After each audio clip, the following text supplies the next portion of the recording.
On est arrivé maintenant au 8e chapitre de ce Derer HaYichud. Et on va continuer. En fait, ce qui est intéressant dans ce cours, c'est que au fur et à mesure qu'on avance, on revient un petit peu sur les notions qu'on a vues avant.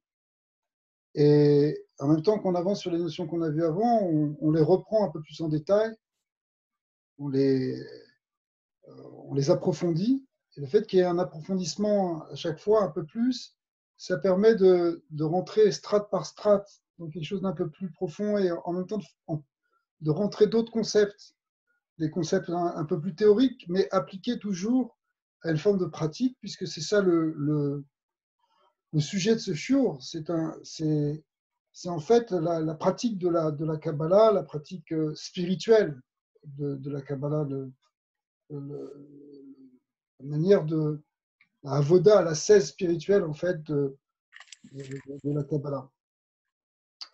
Alors,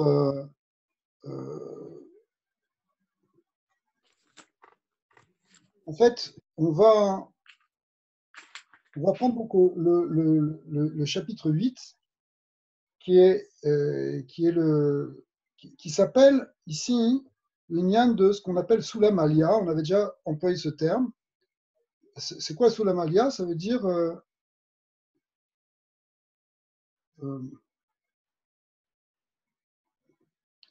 voilà. Excusez-moi, c'est des petits problèmes techniques qu'on règle toujours au début.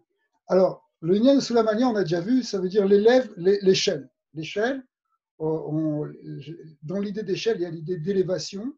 Et on avait vu que cette échelle, elle est pratiquée en quelque sorte déjà dans la tfila, dans la prière du matin, dans Shacharit. On monte d'échelon en échelon qui correspondent essentiellement à ce qu'on appelle les 4 mondes, les Arba Olamot, et qui correspondent aux 4 grandes parties de la tfila.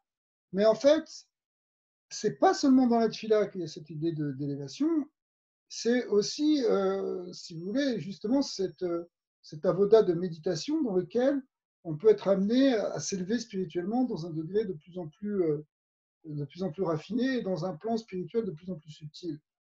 En introduction, on avait vu que ça correspondait à des niveaux de bitou, d'annulation du yesh, de notre ego, qui permettaient de rentrer dans des degrés plus profonds de l'être. Et d'ailleurs, on va y revenir aujourd'hui. Alors, Soulamalia, c'est aussi le nom d'un sefer. C'est un sefer qui est écrit par un grand maître du début du XVIe siècle qui habitait à Yerushalayim, qui s'appelait Rabbi Yehuda ben Rabbi Moshe Albotini. Son nom m'échappe de temps en temps. Et donc, il a écrit ça dans les années 1500-1520. Et c'est un vieux sefer de Kabbalah qui n'était pas très diffusé, qui était réservé en quelque sorte aux initiés, et qui reprend beaucoup, qui s'appuie beaucoup sur les travaux de Rabbi Abraham Aboulafia, donc le grand Mekoubal du XIIIe siècle, qui lui habitait en Espagne. Et dans ce sefer, en fait, il y a toute une série de pratiques, de concentration sur des permutations de mots et de noms, etc., qui permettent à l'esprit de se détacher de la matière, plus ou moins, et à rentrer de plus en plus dans des plans abstraits, ce qui signifie ici cette notion de Aliyah. C'est ça qu'on appelle la Aliyah. Aliyah veut dire la montée. On va voir que dans la montée, il y a aussi la redescente. Mais ce qui est intéressant, c'est aussi qu'on avait fait un lien tout au long de tout ça, pas simplement au niveau de l'imaginaire et de la concentration, mais aussi au niveau de la respiration. Et on avait vu avec l'idée de faire rentrer l'air et de faire ressortir, on va, voir aussi, on va aussi associer ça aujourd'hui avec cette notion d'Alia. Alors, on va prendre tout de suite le texte. Le texte, donc on est au Hot Chet, ici, et donc c'est quoi? C'est à nouveau des choses sur le Sulam Aliyah, l'échelle ascensionnelle, si vous voulez.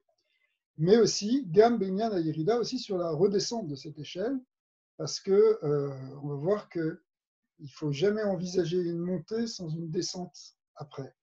Alors la descente, ça peut peut-être sembler négatif pour certains, mais à quoi ça sert de descendre dans la matière?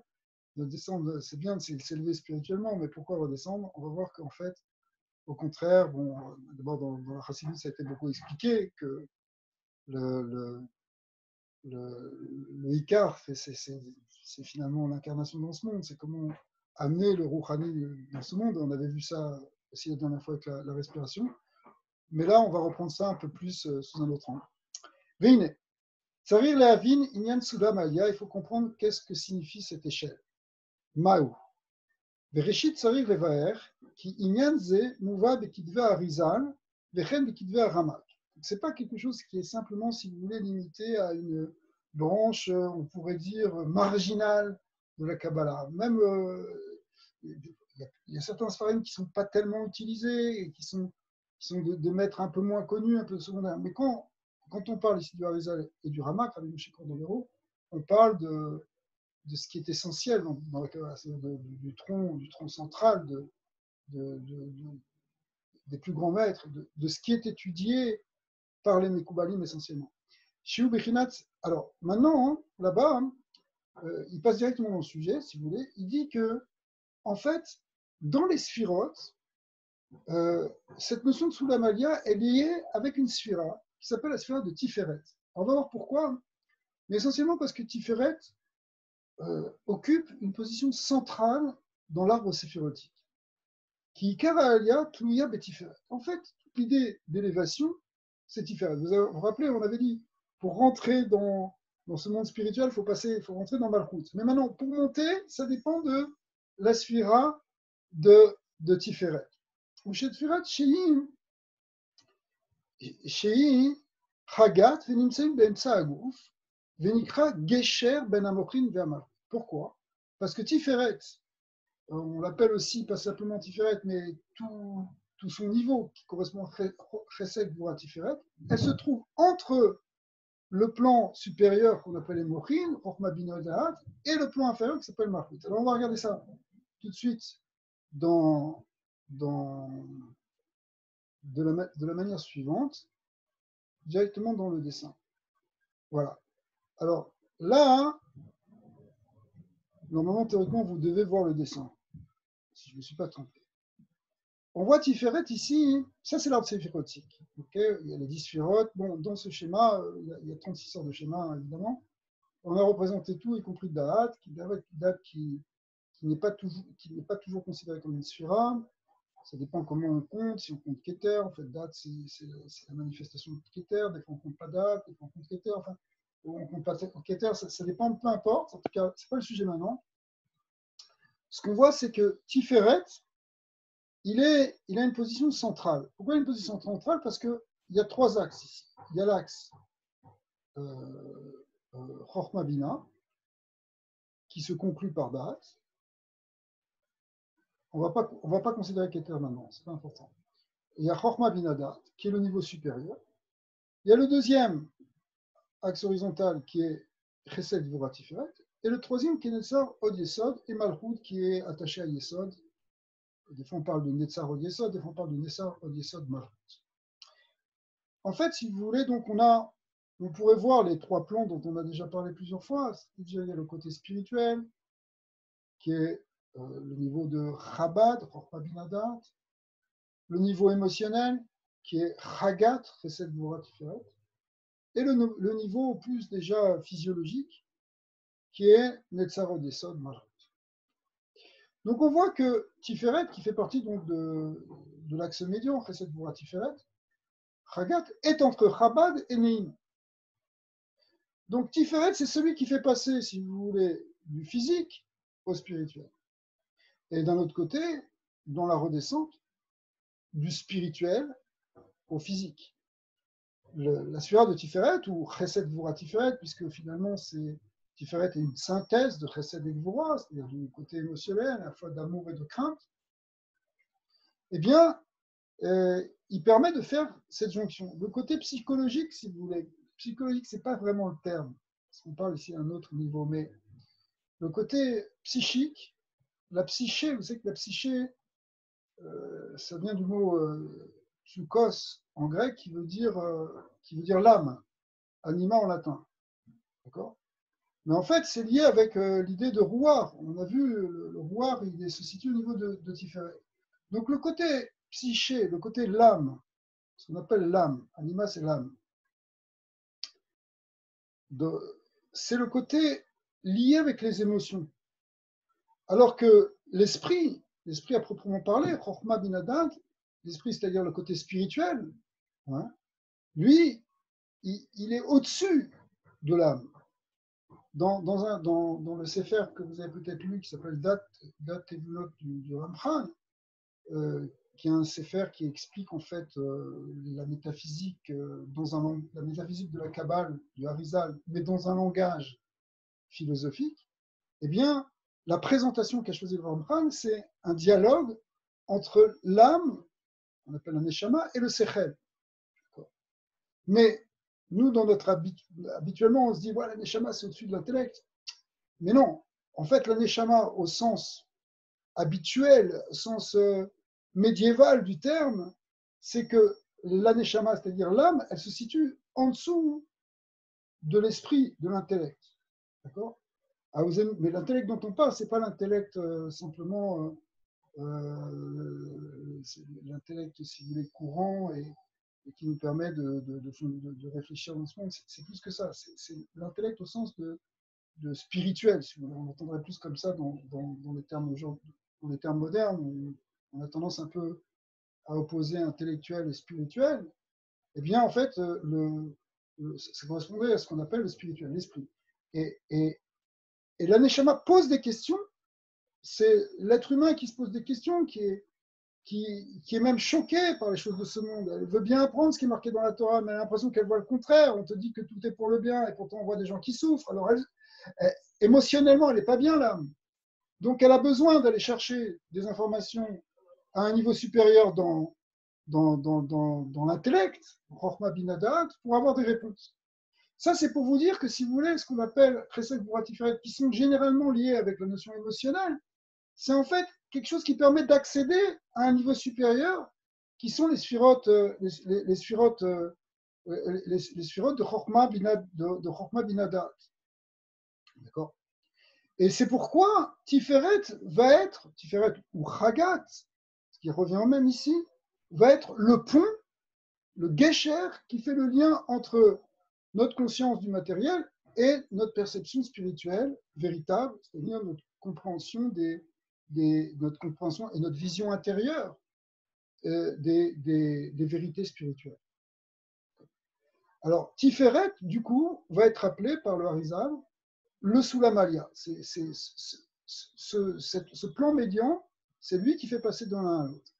C'est ça que le texte ici était en train de nous expliquer. Alors, Vinikret Gesher, et ça s'appelle un Gesher, donc un pont, Ben Amouchin vers Malchut, entre les Mouchin qui sont donc les sphirotes supérieures de Chokhmah Binadat, et la Malchut, ou Neim, c'est-à-dire les sphirotes inférieures. Vezot, Alpi, Ma, Sheizvarnu, Sheikar Alia, Teluya Bazé, Sheyoret Trila, les Malchut. Alors, on avait expliqué que toute l'idée d'élévation, puisque c'est ça qu'on cherche, ça commence d'abord par une descente dans Malchut. Il faut partir du point d'en bas, la porte d'entrée de tout ce qui est spirituel, c'est Malchut. Malchut, on a vu, c'est en même temps, ça peut utiliser des choses qui sont un peu extérieures, comme le dimion, qui apparemment sont des choses, on aurait dit l'imaginaire, à quoi ça sert. Et puis finalement, en passant par cette porte et en traversant cet imaginaire pour aller chercher ce qu'il y a derrière, on va pouvoir monter dans les sphirotes supérieures.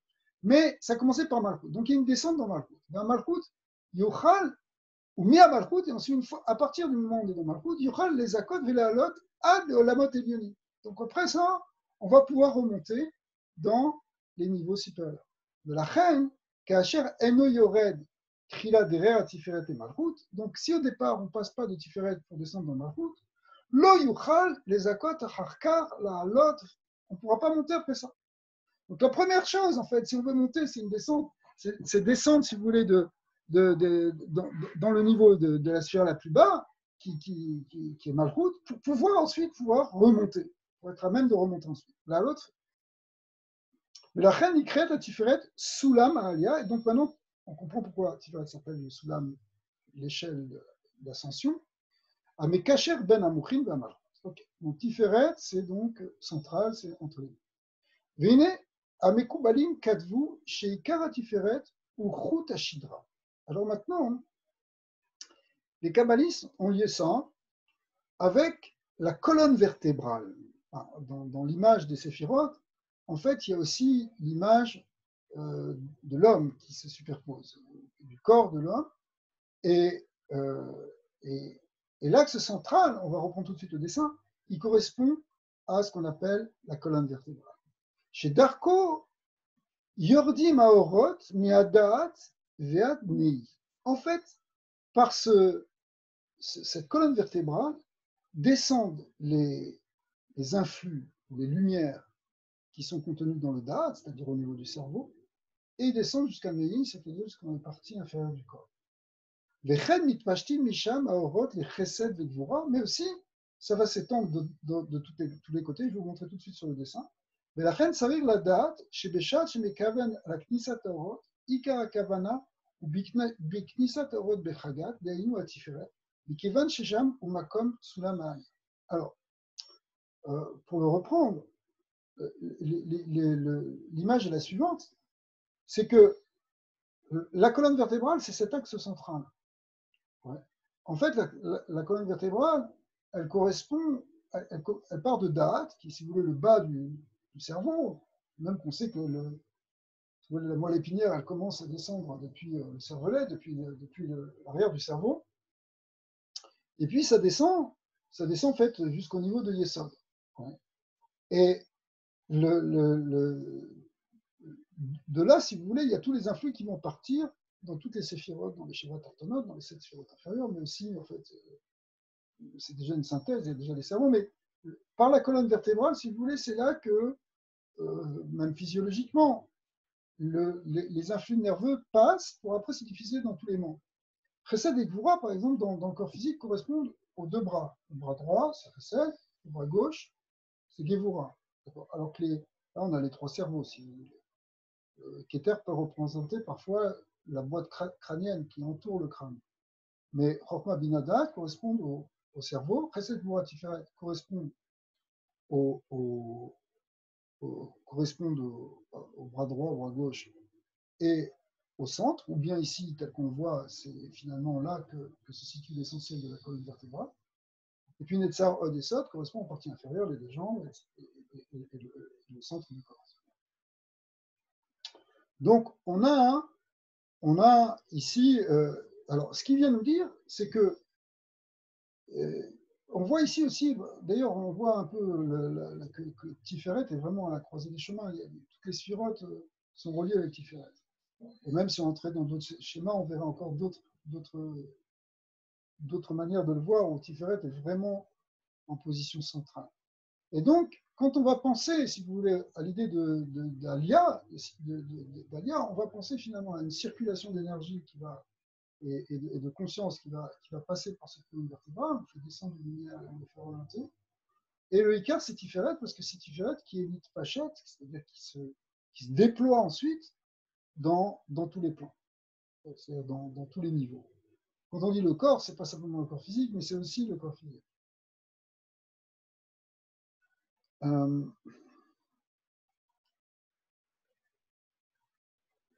Voilà. Alors,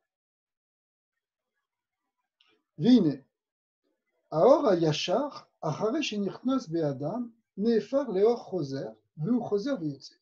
Est-ce que vous vous rappelez de ça? On a vu cette idée lorsqu'on a parlé de la respiration, où on a vu que la respiration, elle contenait elle-même la lumière, que le havir contenait la lumière, hein, ce qu'on avait vu ici, c'est que le havir, il contient le or, et lorsqu'on respire, on fait rentrer la lumière, on fait rentrer l'air et en même temps la lumière. Et puis quand il rentre, c'est le travail de Chokhmah, c'est la descente de Chokhmah. Et puis quand ça ressort, après c'est le travail de Bina qui redevient or makif. Et en fait, on avait ce qu'on appelait le or yachar, le rayon qui rentre, le rayon incident, et le or choser, la lumière réfléchie, le rayon réfléchi, si vous voulez. Et il fallait cette combinaison des deux. Et puis, ces deux combinaisons, en fait, au niveau de la respiration, ça correspondait à l'inspire et à l'expire. Donc, quand on inspire, on fait rentrer la lumière vers notre Rochma. Elle doit descendre depuis le cerveau jusqu'au torse et finalement jusqu'à l'abdomen. Et inversement, on la fait remonter. Donc, on avait ces deux choses-là. Alors, maintenant, on a encore la même chose.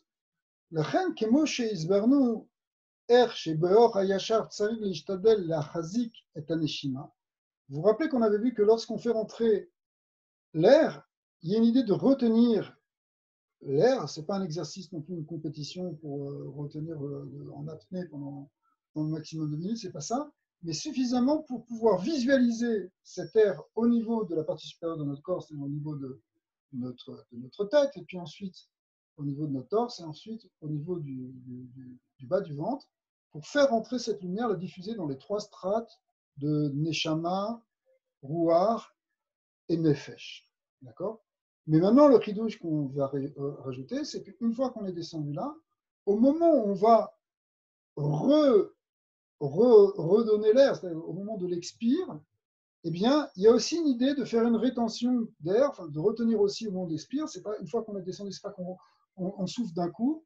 On va ressouffler aussi progressivement avec cette idée de remontée progressive depuis Nefesh jusqu'à Ruach, jusqu'à Neshama, et puis finalement redonner ça dans le plan Makif, sous forme de la lumière de Bina qui va maintenant s'unir dans le plan Makif. Donc on avait l'idée de retenir dans l'entrée de l'air et aussi dans la sortie. C'est ce qu'on voit maintenant en plus.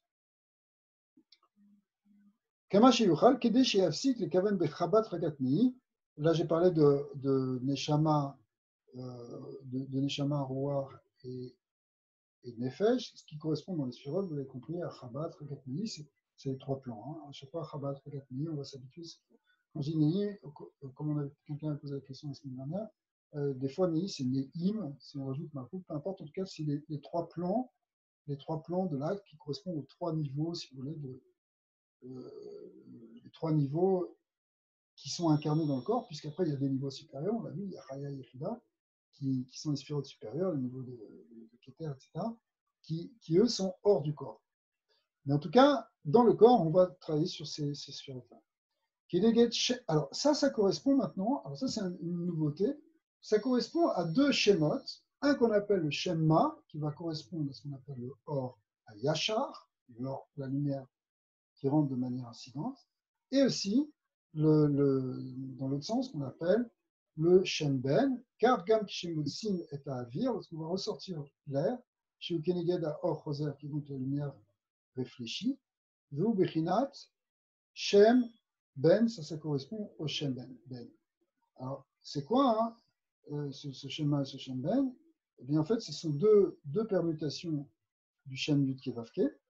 Et donc, au moment où on respire, on va avoir cette kavana de faire rentrer le Shem Ma. Ma, je ne sais pas si vous vous rappelez, Ma, ça veut dire 45 en hébreu, parce que même c'est 40 et He, c'est 5. Donc, en fait, c'est une gematria, le mot Ma. Mais c'est la gematria du nom Yud Kevavke écrit avec des Aleph. Il y a un Aleph ici, un Aleph, un Aleph. Mais en fait, c'est Yud et Vav E qui est rempli essentiellement avec des Aleph. Alors que le Shem Ben, Ben ça veut dire 52. Et 52, pourquoi? Parce que c'est la gematria du nom Yud Kevavke rempli avec des E. Vous voyez, on a un E ici, il y a un E ici. Et en tout, ça fait 52. Alors, le schéma dans les Kavanot, c'est toujours un schéma qui est, puisqu'il est la lettre Aleph, il est plus masculin, et masculin au sens kabbalistique du terme, hein. Ça veut dire mashpia, c'est-à-dire qui donne.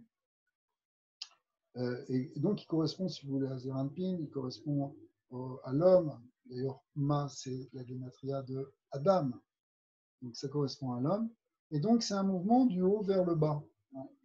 Le mashpia, c'est toujours celui qui est en position supérieure qui donne à l'inférieur. Par exemple, le maître et l'élève. D'accord? Ou le roi et les sujets. Hein. Alors, ça, c'est Zeranpin et Nukva dans la chaîne kabbalistique. Alors, le schéma, donc, il va correspondre à la descente de l'air, à la rentrée de l'air, donc à l'inspire. Et le Shem Ben, qui lui va être relié avec, au contraire, quelque chose de féminin. Le féminin, c'est une énergie qui va du bas vers le haut, et qui est donc ici une lumière réfléchie qui est redonnée et qui va correspondre à l'expire, lorsqu'on va expirer l'air. Alors, une des kavanotes qu'on peut avoir, c'est ce Shem Yudke Vavke, Shem Ben. Et en fait, si vous voulez, alors Ben, d'ailleurs, c'est pas que le féminin, c'est aussi la gématria, c'est une parenthèse, c'est la gématria de Behema. Behema qui veut dire l'animal. Donc on a l'homme et l'animal, c'est le spirituel et le physique en même temps. Donc effectivement, donc, qui participe. Mao Ben, petite gématria aussi en passant, ça fait 45 et 52, ça fait 97. Si on les additionne, 97, c'est la gématria du mot Zman. Zman qui veut dire le temps. Et vous vous rappelez, on avait vu une des fois précédentes que le temps, ben, c'est quelque chose qui, c'est des cycles, c'est des cercles, un peu comme les astres qui tournent les uns autour des autres, et avec des moments où même dans le cycle de 24 heures, où il y a un moment de nuit, un moment de jour, un moment féminin, un moment masculin, c'est en fait ce qui va actionner le temps, c'est la combinaison du Shamma et du Shamben. Et donc, si vous voulez, ce qui rythme le temps à un niveau basique dans l'homme, c'est déjà sa respiration. Puisque on inspire, on expire d'une manière normalement régulière, plus ou moins régulière, mais qui va être rythmée dans le temps, comme aussi les battements du cœur. De temps en temps, ça peut être accéléré, de temps en temps, ça peut être ralenti, mais finalement, qui dit rythme dit temps, et la base du rythme en nous, c'est ce qui nous rythme, le premier biorhythme, si vous voulez, c'est le battement du cœur ou celui de la respiration. Donc, on comprend ici qu'on retrouve cette combinaison des deux noms qui sont à la base du Zman, puisque Ma et Ben, ça fait Zman. C'est, si vous voulez, c'est encore une fois, à chaque fois qu'on voit l'image d'un cercle, un cercle, c'est toujours quelque chose qui. Il y a une idée de rotation, et dans la rotation, ben, il y a un moment ascendant, on monte, et puis il y a un moment descendant. Le moment ascendant, il est lié avec la notion de nuit, et le moment descendant, il est lié avec la notion de jour. Enfin bon, c'est pas exactement ça, parce que le jour, il commence là et finit là, si vous voulez, alors que la nuit, elle commence là et finit là, mais on comprend ce double mouvement qui correspond à Maoben, et ça d'ailleurs, il y a des cavanotes dans la Chèche à gagner, même cavanotes éventuellement que certains des Koubalim font, suivant les périodes de la journée, on a une kaven, le Shem Ma ou le Shem Ben, et puis après des combinaisons entre Ma et Ben, on appelle Mao Ben de Ma et Mao Ben de Ben, pour les spécialistes. Mais en fait, c'est, si vous voulez, l'essence de l'articulation du temps dans sa source divine. Alors, on peut reprendre le texte parce que l'idée, c'est qu'effectivement, dans notre respiration, on peut retrouver cette notion des lumières qui s'enchaînent dans la respiration. Voilà. Mais Kevin, alors pardon. Car Gam Kishemotsi est à Avir, donc aussi, je reprends le texte. Quand on redonne l'air lorsqu'on expire, chez Okenegada au Choser, qui correspond donc au Choser, Vubechinat Shemben, ça correspond au Shemben, tel qu'on a expliqué, Yechaven, Er Sheaot de Shemben, Olim ou Metairim Milmala, Milmata Lemala. Vous vous rappelez, on a vu cette idée que il y a une tahara qui se fait, il y a un zikour.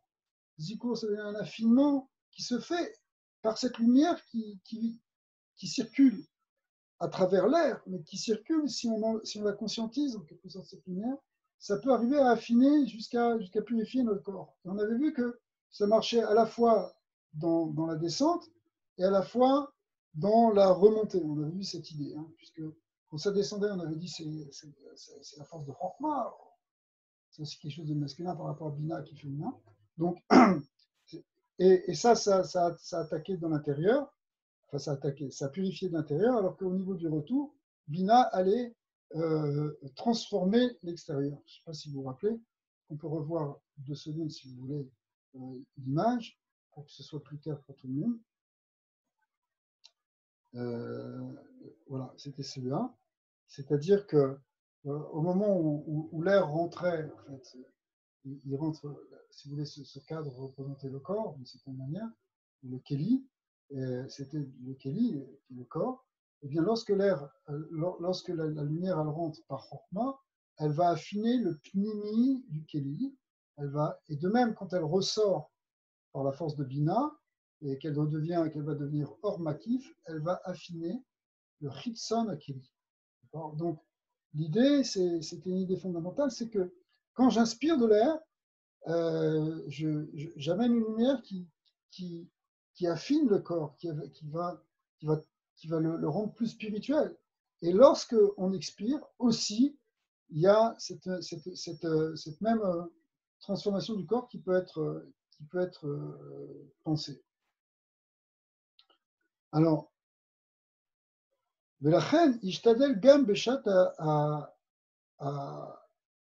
Otsat à Neshima, lorsqu'on on va faire ressortir la Neshima en la faisant partir des plans inférieurs de Néli, remonter jusqu'à Chagat, ensuite jusqu'à Chabad. Donc on aura la Kavana, Léotsi est à Avir, Bemetinout, on va ressortir l'air, mais aussi calmement, en douceur. Kikol Aefsha, autant qu'on peut, c'est-à-dire prendre le temps qu'on peut. Kileshi Yochal, les aspics, les kaven, kar beshem ben, shiu aor choser. Parce que ce shem ben, si on y pense, il va affiner notre gouffre. Donc, aussi bien, donc je résume, aussi bien quand on inspire, quand on expire, avec à chaque fois un nom d'Hachem, eh bien, on peut affiner le corps. Veod yechaven, sheor achoser, ole acharkar misham veyotse derer saot arosh. Alors ça c'est un chidouche parce que c'est pas quelque chose de physique normalement. C'est quelque chose au niveau de la pensée. Donc, quelque part, on utilise à nouveau notre force d'imagination, mais ça va avoir un impact. C'est-à-dire qu'on va imaginer que l'air, c'est pas simplement qu'il va remonter au niveau de la bouche ou du nez pour ressortir. On va imaginer qu'il monte au-dessus et jusque dans les cheveux. C'est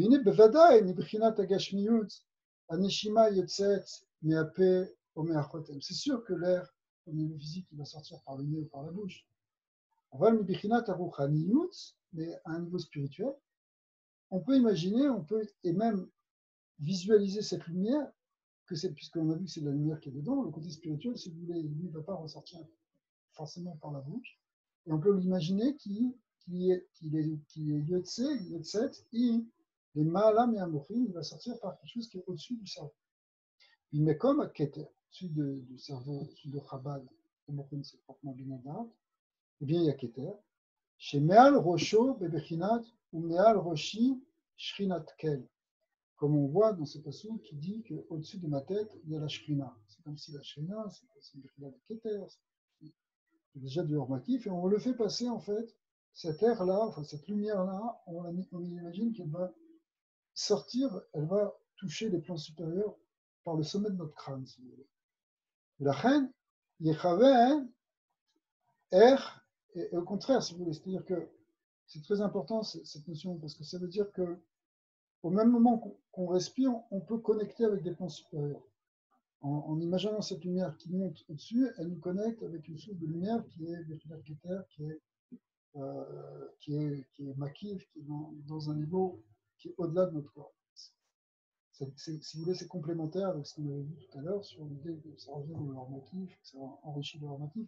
Ici aussi, mais c'est par une espèce de voie directe qui est celle du prolongement de la colonne vertébrale, parce qu'on a vu que la respiration elle se passe dans l'axe central et par rapport à ce soulamalia qui correspond aussi à la colonne vertébrale, si vous voulez, eh bien, on a aussi cet axe qui va se prolonger dans la partie supérieure et jusqu'à atteindre des niveaux qui dépassent le corps, qui sont plus hauts que la tête.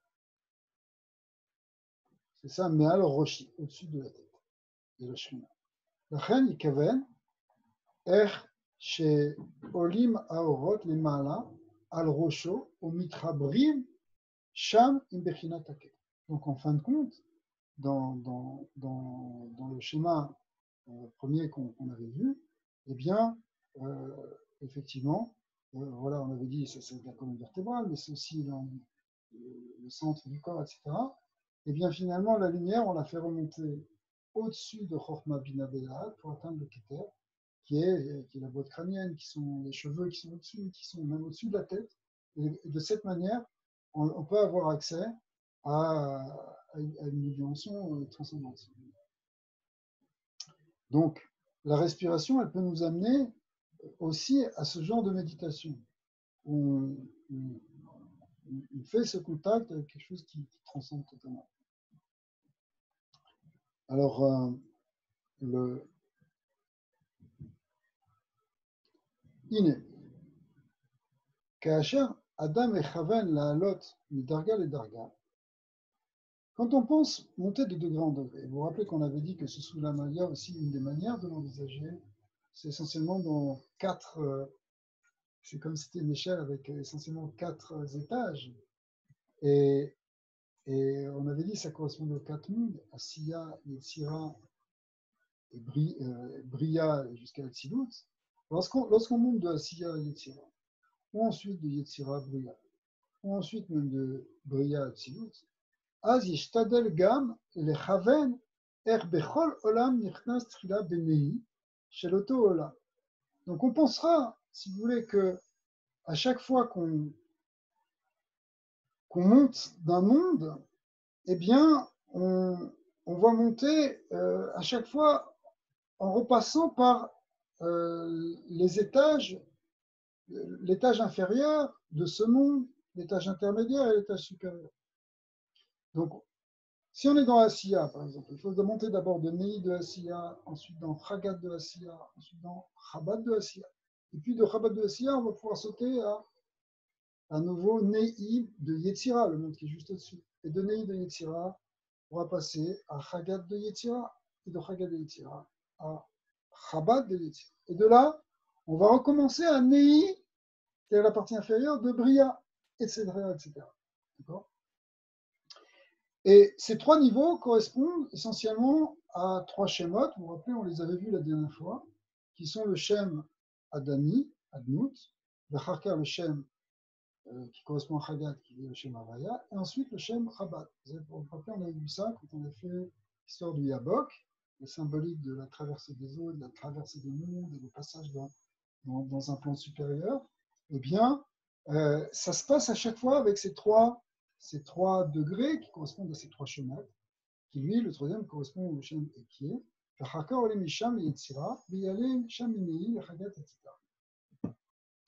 donc, ici, si on veut reprendre le schéma, hein, qui était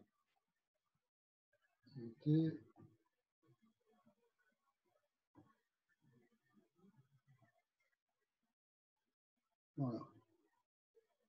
On avait vu qu'il y avait trois niveaux, le schéma de Mout, le schéma Vaya et le schéma qui correspondent dans les sphirotes. Donc, ça, c'est la partie inférieure des sphirotes, c'est la partie intermédiaire, Chagat, et ça, c'est la partie supérieure, Chabad.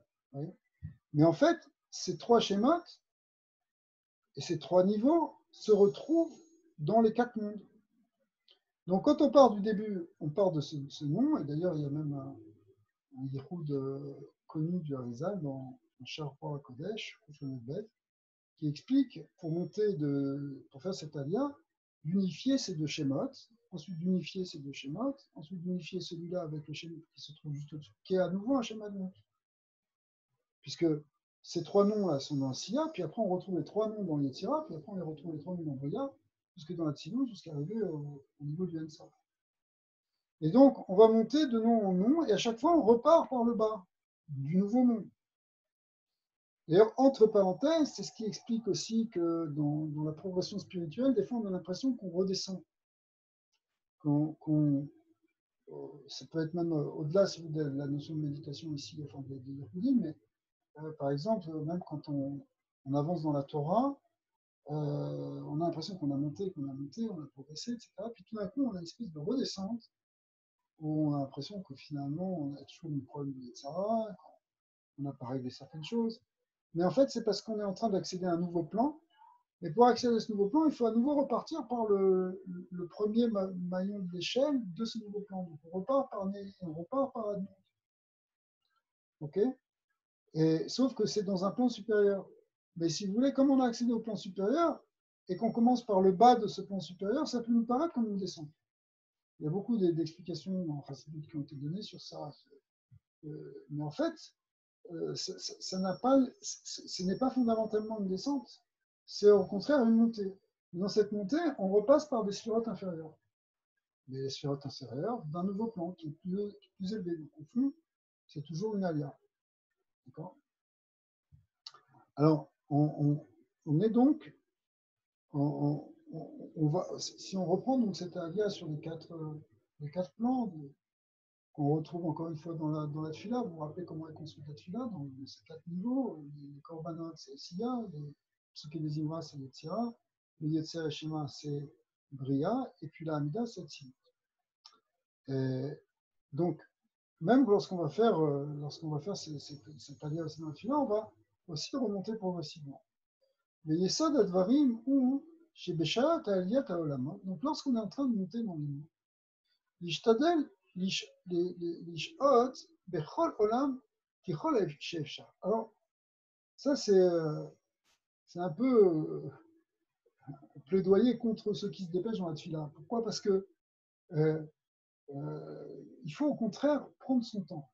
Alors, quand on médite dans la tefila, on est peut-être des fois on est pris, il y a le tzibo, il y a aussi le fait qu'on doit aller travailler, il y a beaucoup de choses qui font que on est obligé de garder un certain rythme. Mais quand on a le temps chez soi et qu'on médite tranquillement, eh bien, il y a une idée de passer du temps sur chaque monde. On vient de voir des échelons de montée symbolisés par des schémas, mais en fait, sur chaque chaîne, sur chaque madriga, théoriquement, c'est bien de pouvoir prendre du temps. Parce que dans chaque niveau, il y a une forme de connexion avec la lumière divine qui apparaît sous une autre forme, parce qu'on est dans un niveau différent. Mais à chaque niveau, il y a une possibilité de prendre ce qu'on appelait au départ le hors du Ta'anoug, cette vécoute qu'on a avec Hachem, on peut la trouver dans chaque plan. Donc, dans chaque plan, il ne faut pas sauter les étapes et se dépêcher parce que je vais arriver tout en haut. Non, c'est pas vrai. À chaque niveau où tu es, il y a une connexion, il y a quelque chose qui est extraordinaire, il y a une lumière divine qui se cache là, que tu peux révéler dans chaque niveau, dans chaque chaîne, au niveau de chaque chaîne, au niveau de chaque sphère. Qui ignorent à Métinout, au contraire, le fait d'avancer doucement. Oser Meod, ça aide beaucoup. Quand tu montes bien à un rythme tranquille, eh bien, lorsque tu montes tranquillement, eh bien, lorsque tu montes tranquillement, eh bien, ça permet une alia plus sûre. On ne doit jamais, c'est un principe, sauter des étapes, par exemple. Au contraire, il faut qu'on arrive à augmenter, mais en passant d'échelon en échelon. Donc, il faut bien asseoir chaque étape. C'est des choses qu'on comprend très bien dans la compréhension du processus spirituel habituel, si vous voulez. Lorsqu'on est dans un processus spirituel, c'est normal, c'est logique. On comprend qu'il ne faille pas sauter des étapes. Dans l'éducation, il ne faut pas sauter des étapes. Dans l'apprentissage, il ne faut pas sauter des étapes. C'est l'idée, si vous voulez, on monte dans une échelle, il ne faut jamais rater un échelon, ni dans la montée, ni dans la descente. Mais ici, où on est en train de vivre une expérience d'élévation spirituelle, là aussi, il faut prendre le temps à chaque étape. Et lorsqu'on prend ce temps à chaque étape, finalement, c'est quelque chose qui permet d'avancer plus sûrement et de bénéficier de chaque niveau. Alors que si on veut aller trop vite et qu'on veut sauter des étapes, finalement, on risque de tout perdre. Donc, l'idée de patience, la patience, c'est un des traits de la sagesse, par définition. Le petit, celui qui est petit d'esprit, il est impatient. Le sage est patient. Donc la patience aussi donc le rythme, si vous voulez, un rythme relativement lent, il est quelque chose qui a de la valeur dans ce qu'on est en train de faire. Alors, cette idée-là, au contraire, c'est d'arriver à prendre son temps sur chaque chose qu'on fait.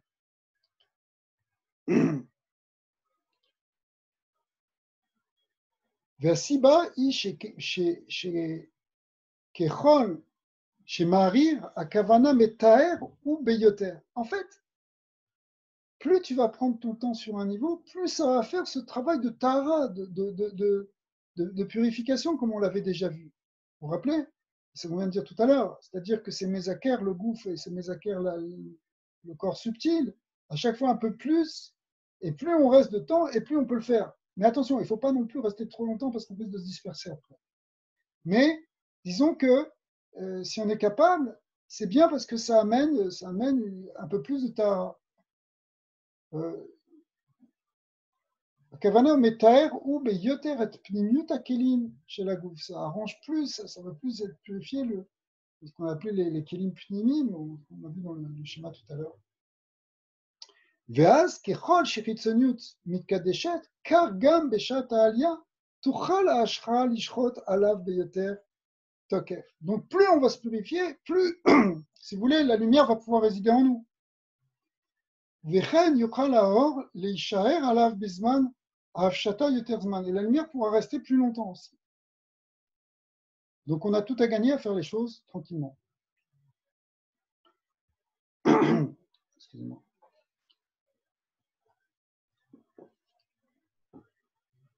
והנה, כאשר הגיע האדם לבחינת האצילות, lorsqu'on arrive au quatrième monde, le monde de האצילות, יתחיל להתפלל ולבקש מהבורא מה שצריך. Ça c'est un pidouche.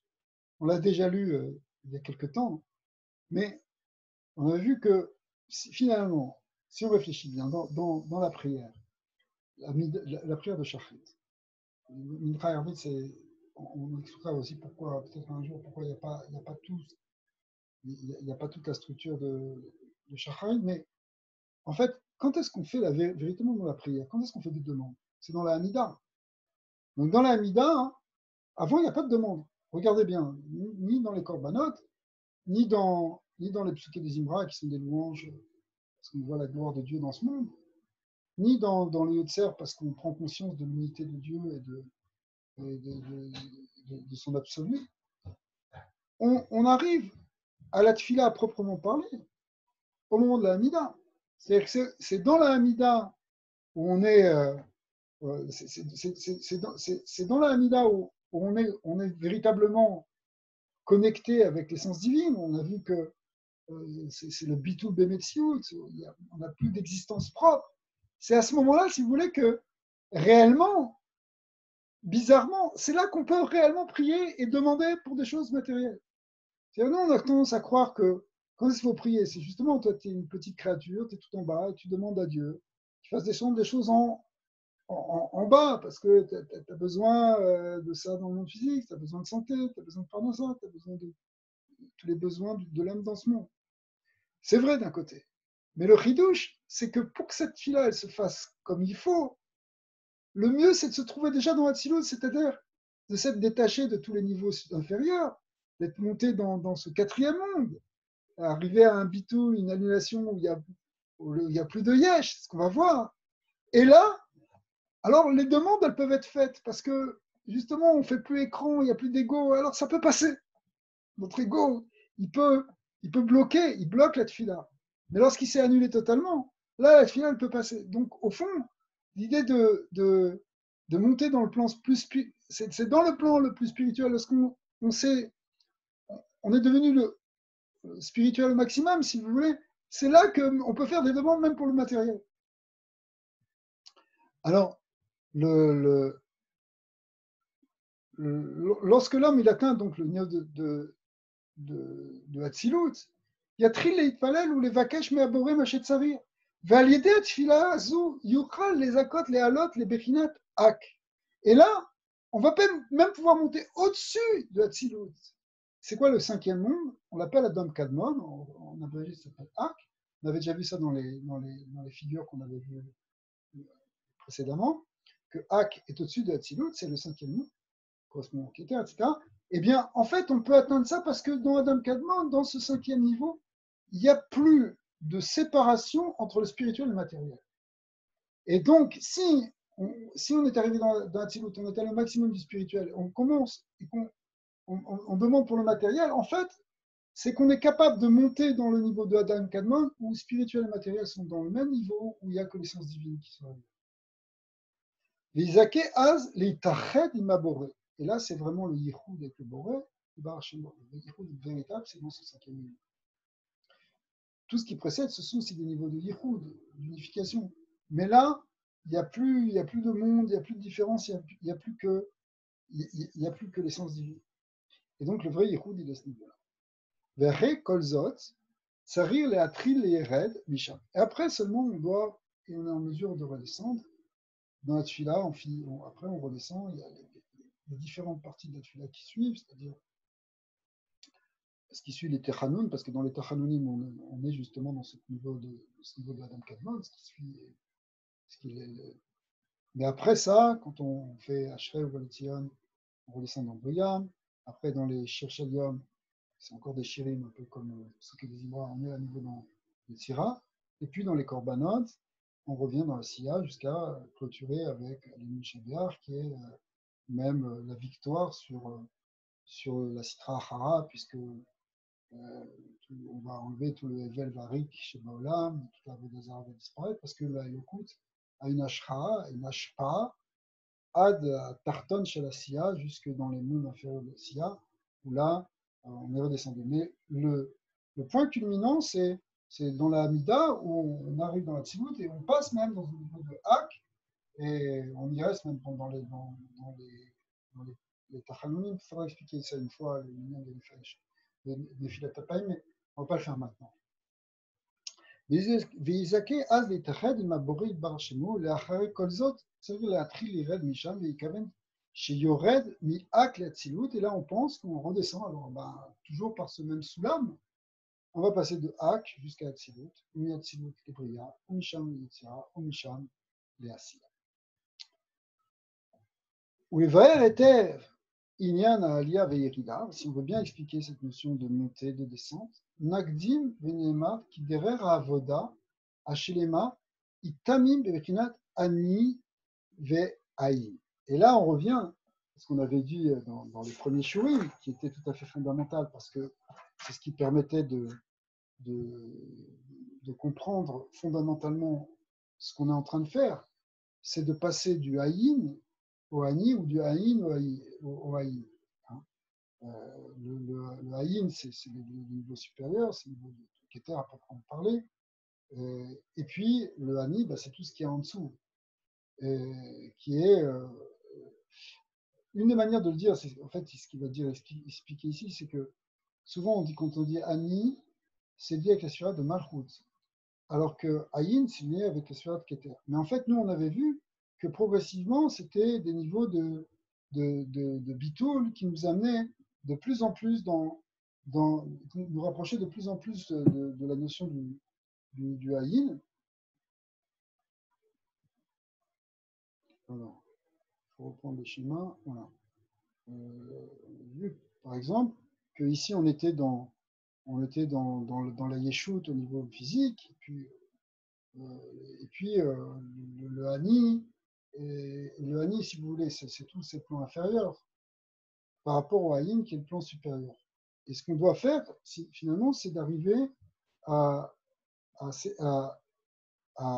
passer globalement du hani au haïn. Le hani, c'est l'équivalent du yesh. Le yesh, c'est le moi, c'est l'ego. Ego, ça veut dire je suis.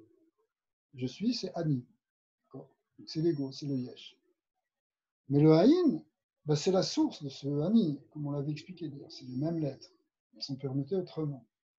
Le monde, il est yesh, ni haïn. Tout ce qui existe dans le plan manifesté, c'est du yesh qui vient du haïn, qui lui est non manifesté.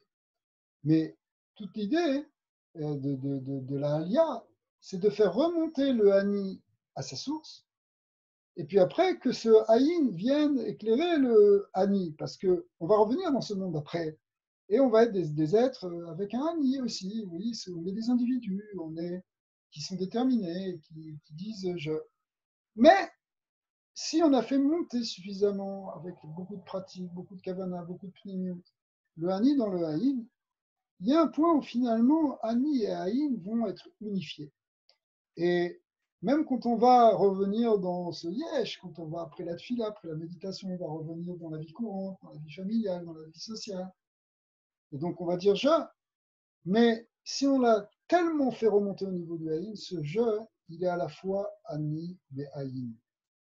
Les tzadikim, quand ils parlent, ils disent je, mais ce je, ils sont toujours effacés devant la lumière divine. Ils savent très bien que leur je, il n'est qu'une expression de haïn. Oui, c'est vraiment les mêmes êtres. Et donc, l'idéal à atteindre, et c'est ça qui est visé par toute cette notion de Alia, de Yerida, c'est d'arriver à devenir Ani ve'ayin beyachad. Ce niveau où Ani et Ayin sont unifiés, ce niveau, il correspond justement à ce monde de Adam Kadmon, là où le Rouhani, Ayin, fait un avec le Ani, le Gashmi. Il n'y a plus de séparation, il n'y a plus, puisque tout est fondu devant l'essence divine, qui est même au-delà du mot Aïn, sur lequel il n'y a plus de mots. Ça, c'est l'essence de Dieu. Eh bien, finalement, si on pratique beaucoup toute cette pratique, elle a pour but, encore une fois, hein, toutes ces notions de Haliot, c'est pas pour faire du tourisme spirituel à l'intérieur de nous. C'est pour arriver à se rapprocher d'Hachem et affiner complètement notre personne. C'est-à-dire affiner notre Ani pour que ce Ani fasse un avec le Ani. Ça ne veut pas dire qu'il va disparaître, on ne va pas être détruit.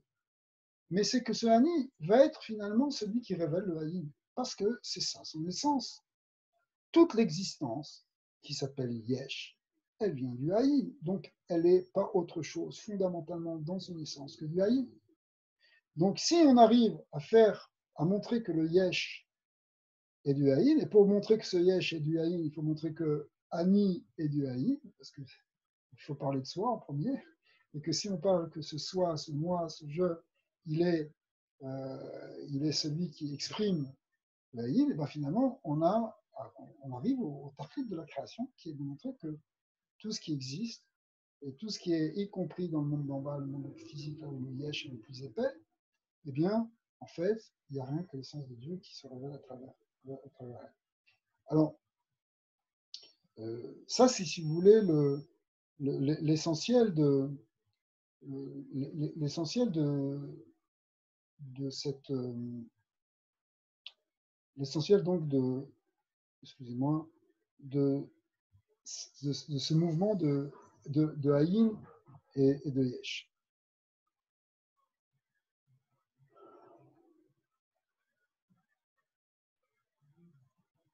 Ok, alors en fait, bon, on va finir ce paragraphe. Vene kacher ou les mata ou bechinatani, ou les mala ou bechinataïn, velachen keshiole yekaven er sheani. Donc quand on fait cet alia, il faut penser que ce ani, il est nirnas laïn, il rentre dans le haïn, il est réintégré dans sa source, le haïn.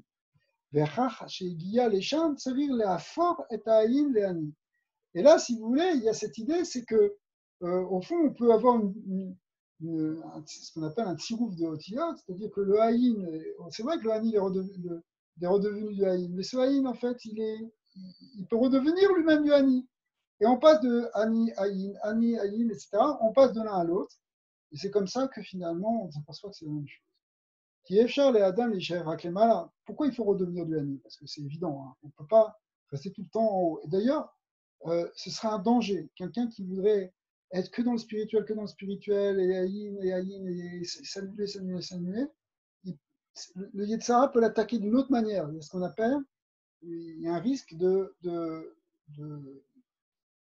Arizat Aklipa, ce qu'on appelle Arizat Aklipa, qui a Zurklu Aklipa la Achos, Ve'on qui Kacher Mekabel Ashrat Baolam.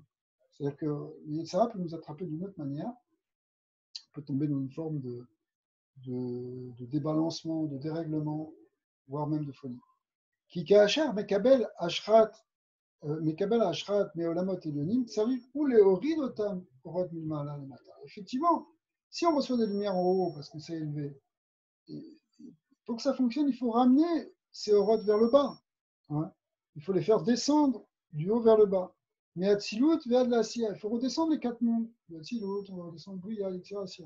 Il faut repasser du plan de la pensée, du plan de l'esprit, jusque dans le plan de l'action, c'est-à-dire le plan de la matière.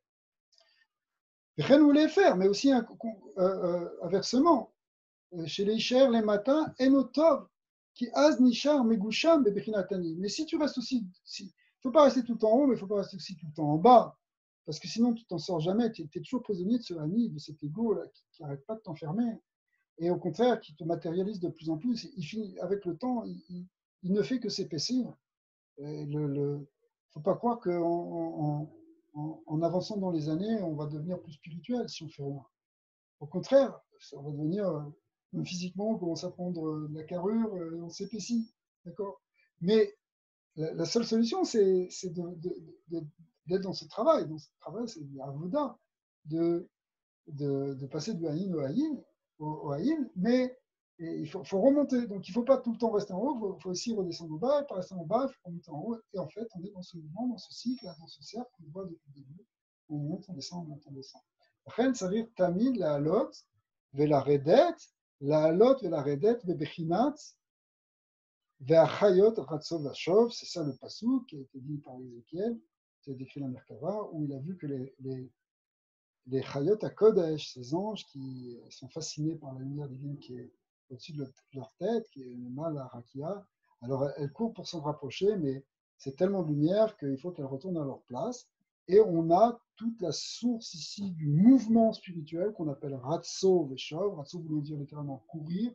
Veshov, ça veut dire revenir ou se poser. Donc on a une action montante. On a monté, vous rappelez ça, on avait vu ça aussi, de la flamme qui monte, le Eich, qui est etc., qui est le lumière de Ratso. Et puis, il y a la redescente, c'est-à-dire en fait l'intégration dans le corps de cette lumière qu'on est allé chercher en haut, qu'on appelle le Shov, qui est donc Shov qui veut dire revenir, mais qui veut dire aussi intégrer, asseoir, ça veut dire aussi, c'est la racine du mot yeshiva, on va poser littéralement les choses, il faut les descendre dans le corps, il faut les représenter dans ce monde physique. Hein. En réalité, le Icar, c'est de faire descendre dans ce monde physique. Mais on ne peut pas rester tout le temps là, il faut aller à nouveau recourir vers, comme les chayotes qui remontent vers le haut, et en permanence. Si on reste qu'en bas, on est coincé en bas, c'est pas bon. Si on reste en haut, on reste que coincé en haut, c'est pas bon. Donc on est tout le temps dans ce mouvement circulaire, ascensionnel et de descente. Ok, demain on reprendra ce petit passage où on va donner un Shem Kadosh qui va aider à faire tout ça. Mais qu'est-ce qu'on peut garder de ce texte aujourd'hui? C'est cette idée qu'à nouveau, dans la respiration, on a une idée de rentrer et de sortir. Et cette entrée et sortir correspond en fait à l'axe central du corps. Donc c'est à la fois une kavana sur la respiration, en même temps sur la colonne vertébrale qui diffuse la lumière, les influx spirituels. Puis cet air qui remonte, et cette lumière qui remonte, et puis qui peut même remonter au-dessus du cerveau, jusqu'à s'épancher au-delà de la tête. Et puis, il faut à nouveau redescendre, et à nouveau remonter. Et le Sulamalia, cette échelle ascensionnelle, elle doit toujours être parcourue dans les deux sens. Donc, c'est un principe général dans la Vodat Hashem, mais c'est un principe plus particulier ici dans ces exercices de méditation et de respiration, où on va à chaque fois penser, faire rentrer et ressortir. Alors, on a vu les deux, hein, dans le texte ici, il a mêlé les deux, à la fois la concentration sur la lumière de la colonne vertébrale et à la fois la respiration, ce qui est un petit peu différent. Mais au fond, on sent bien que ça passe par le même axe, et c'est la même chose. C'est cette idée de faire entrer, de passer du plan spirituel au plan matériel, et du plan matériel au plan spirituel. Alors on va essayer de faire quelques minutes de méditation, si vous voulez me suivre. Donc, on va imaginer que l'air qui est autour de nous, qui s'appelle le Havir, il contient le Or, qui est la lumière. Le Chinat Or Makif. Et puis on va prendre une profonde respiration, on va respirer doucement, en pensant faire rentrer de niveau en niveau, du niveau supérieur de Rabat, ensuite au niveau intermédiaire de Hagat, jusqu'à Ni. Alors, on va prendre cette respiration. Et la lumière reste au niveau du cerveau, et on la visualise descendre au niveau du cœur, et puis au niveau du foie, au niveau du nefesh.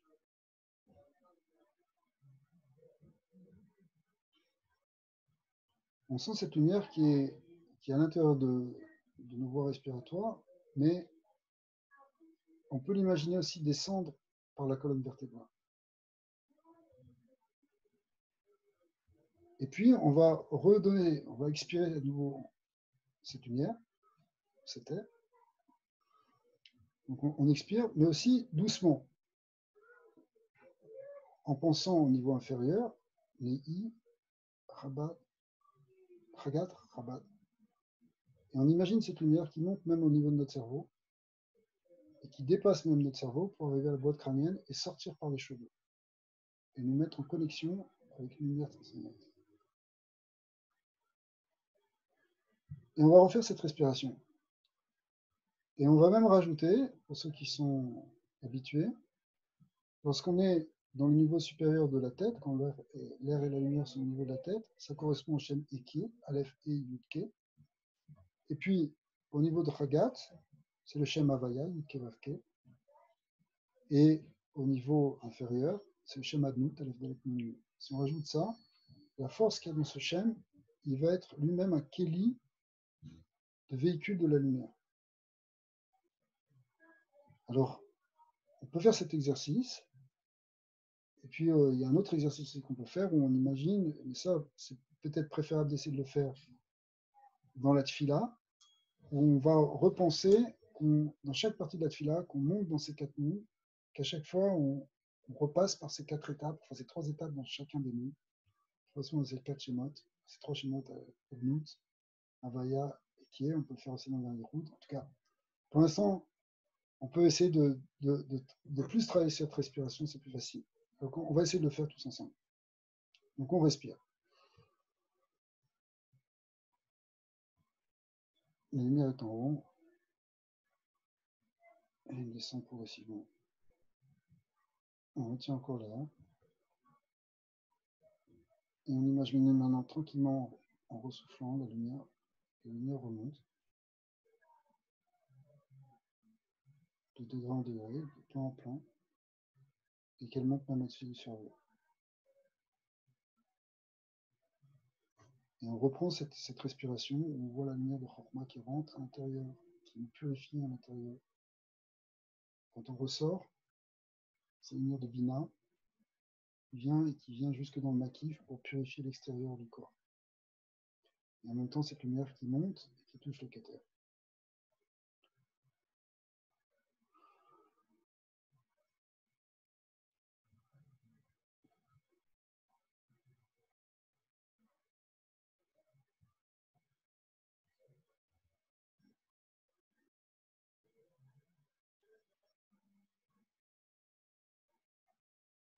Voilà. Alors on peut essayer chacun de travailler ça chez soi et voir, vous pouvez me dire après, peut-être que vous pouvez me dire demain, éventuellement, ce que vous en pensez, ou quelle expérience c'est, ou si vous avez d'autres idées. Savoir que dans toute cette pratique spirituelle, les choses sont quand même relativement souples. Il y a des techniques qui sont données, des klalines qui sont proposées, mais au fond, ce sont des schémas, des repères pour pour jalonner le parcours spirituel qui est complètement, enfin, l'expérience spirituelle qui est au-delà finalement des explications. Donc, ça peut être vécu autrement, ça peut être visualisé autrement. Et donc, on peut partager ça. Aussi, plus tard, on verra aussi qu'il y a un lien parfois aussi de faire des méditations en groupe chez les Mekoubalim, que ça peut présenter des intérêts non négligeables. Alors, c'est bon aussi de partager. Vous pourrez partager votre expérience. Non, comme vous voulez, ou même maintenant, enfin, je suis ouvert.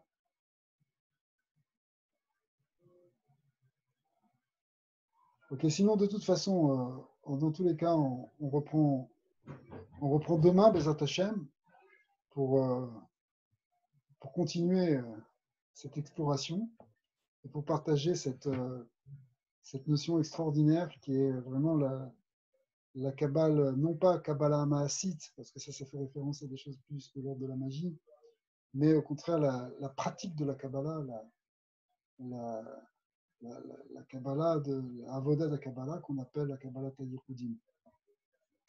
Alors qu'on soit Zoché et qu'on puisse continuer, et Bezat Hashem, qu'on puisse avancer Michael et Chaim, et qu'on soit tous réunis à Yerushalayim avec Mashiach Tzidkenu, et ça va devenir quelque chose qui est tout à fait naturel pour tout le clan Israël, même pour le reste de l'humanité, c'est d'avoir une connexion directe avec l'infini et la lumière divine de Hashem. Alors que Bracha Ve'Aslacha Bezat Hashem à demain.